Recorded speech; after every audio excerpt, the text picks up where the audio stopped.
ಪ್ರಮುಖ ರಾಷ್ಟ್ರಗಳ ಅಧಿಕೃತ ಪುಸ್ತಕಗಳು ಇವು: ನೀಲಿ ಪುಸ್ತಕ, ಬ್ಲೂ ಬುಕ್, ಬ್ರಿಟಿಷ್ ಸರ್ಕಾರದ ಅಧಿಕೃತ ವರದಿ, on official report of the British government ಇದಾಗಿರುತ್ತೆ.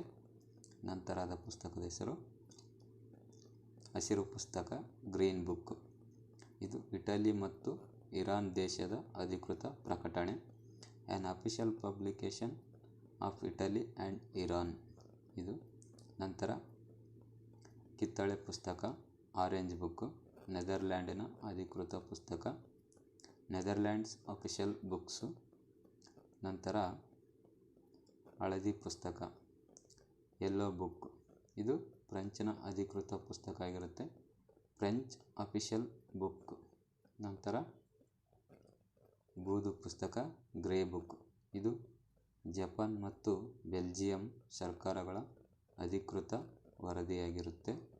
ನಂತರ ಶ್ವೇತ ಪುಸ್ತಕ, ವೈಟ್ ಬುಕ್, ಚೀನಾ ಮತ್ತು ಜರ್ಮನಿ ಹಾಗೂ ಪೋರ್ಚುಗಲ್ನ ಅಧಿಕೃತ ವರದಿ ಇದು, on official publication of China, Germany and Portugal ಈ ದೇಶದಾಗಿರುತ್ತೆ. ನಂತರ ಶ್ವೇತಪತ್ರ, ವೈಟ್ ಪೇಪರ್.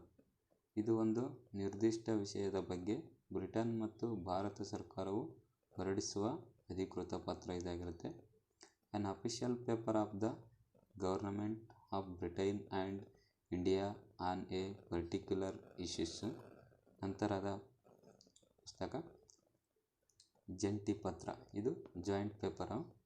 ಇದು 2 ಅಥವಾ 2ಕ್ಕಿಂತ ಹೆಚ್ಚು ಸರ್ಕಾರಗಳು ಒಂದು ಅಂಶದ ಬಗ್ಗೆ ಬಿಡುಗಡೆ ಮಾಡುವ ವರದಿಯಾಗಿರುತ್ತೆ, the point of 2 or more than government ಇದಾಗಿರುತ್ತೆ.